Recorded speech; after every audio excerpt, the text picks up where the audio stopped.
د محرم په میاشت کې بیا د عاشورا روژه چې لسمه د محرم راځي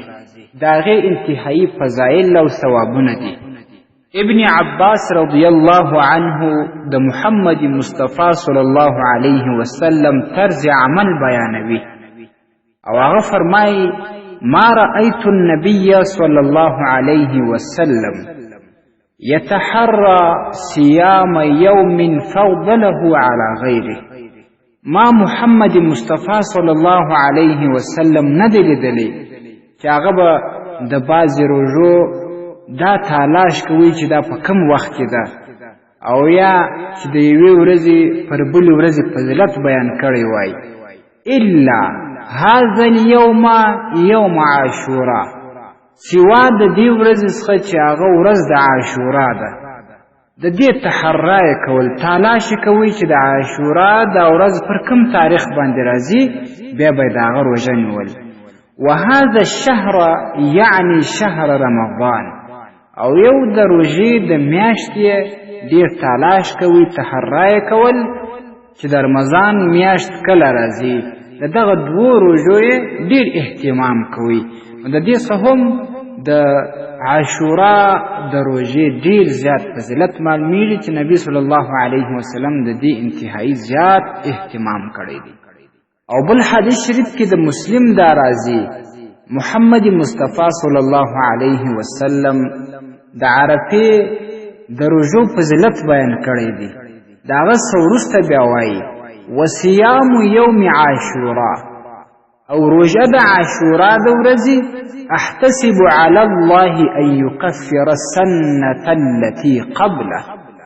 چې زما د رب لاعزال څخه دا امید دی چې د عاشورا د روژې په وجه به هغه د تیر کال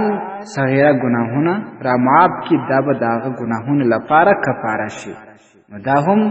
د عاشورا د ورځې یو لوی فضیلت دی او دا غټ انعام او نعمت دی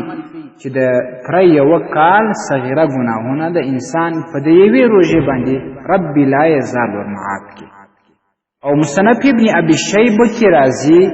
ابي هريره رضی الله تعالی عنه وایي چې محمد مصطفی صلی الله علیه وسلم وفرمایل یوم عاشورا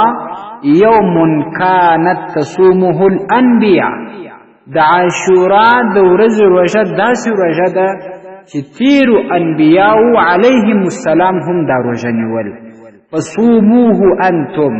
خپل امتیانو ته وایي تاسو هم دا روژه نیسئ، د دې اهتمام کوئ. امام ابن ابي شیبه رحمه الله په خپل مصنف کې دا روایت نقل کړی دی.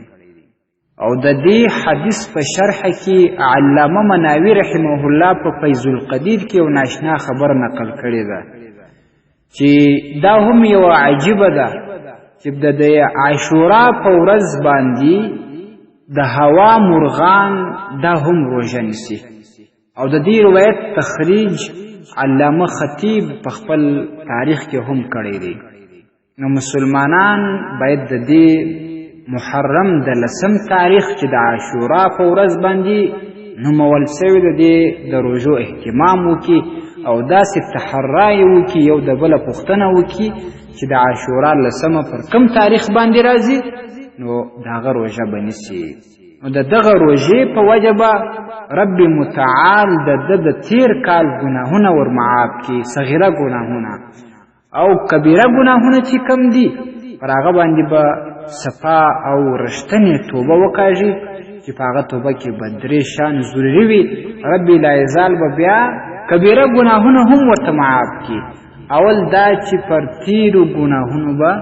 افسوس او شرمندګي د رب لاعزال په وړاندې ښکاره کوي چې پر هغو ګناهونو باندې زه زیات پښیمانه یم، دا پښیمانتیا به ښکاره کوي. دویم دا چې فوراً به ګناهونه پرېږدي، بیا به ګناهونه نه کوي. او دریم ضروري شی دا چې په راتلونکي وخت کې به ګناهونه نه کوي، د ګناه اراده او سوچ به لا نه کوي. او کوشش دې وکړي چې کوم حقوق الله یعنی د رب لا یزال حقوق ور باندې پاتې او د بندگانو حقوق پاتې هغه ادا کړي، خپله غاړه خلاصه کړي، لمونځونه قضایي پر پاتې، روژې قضایي پر پاتې زکات پر پاتې قرباني صدقه فطر یا بعضې د قسم کفارې دا شان پر پاتې دا څه به غاړې خلاصي دا به ادا کوي او همدا شان کم چې د حقوق العباد سره تعلق لري د چا قرض پر باندې چاته مالی نقصان یا جانی نقصان رسولی یا چاته تکلیف ورسولی کوشش دې وکړي چې د هغه څه معافي وغواړي او حقدار ته خپل حق ورسوي نو بیا پوره امید شته چې رب العزال به کبیره ګناهونه هم ورته معاف کړي او دا یوه مسله یاد وساتئ چې مسند احمد کې راځي ابن عباس رضی الله تعالی عنه وایي چې محمد مصطفی صلی الله علیه وسلم دا خبره وفرمایل صوموا یوم عاشورا تاسې د عاشورا د ورځې روژه ونیسئ وخالفو فیه الیهود تاسې په دې کې د یهودو مخالفت هم وکړئ د هغې مخالفت څنګه کېږي یهود یا نصارا هغه صرف د عاشورا د لسم روژه نیسي یعنی د محرم د لسم روژه نو تاسې داسې مخالفت وکئ صومو قبله یوما یا د دې عاشورا څخه یوه ورځ مخکې روژه ونیسئ چې د محرم نهم تاریخ راځي خو که چا د نهم روژه نه ونیول او بعده یوما بیا چې هغه د عاشورا وروسته یوه ورځ روژه ونیسي چې د محرم یولسمه راځي دلته به مخالفت راسي د یهودو او د نصاراو څخه او په دې باندې فقهاو هم تصریح کړې ده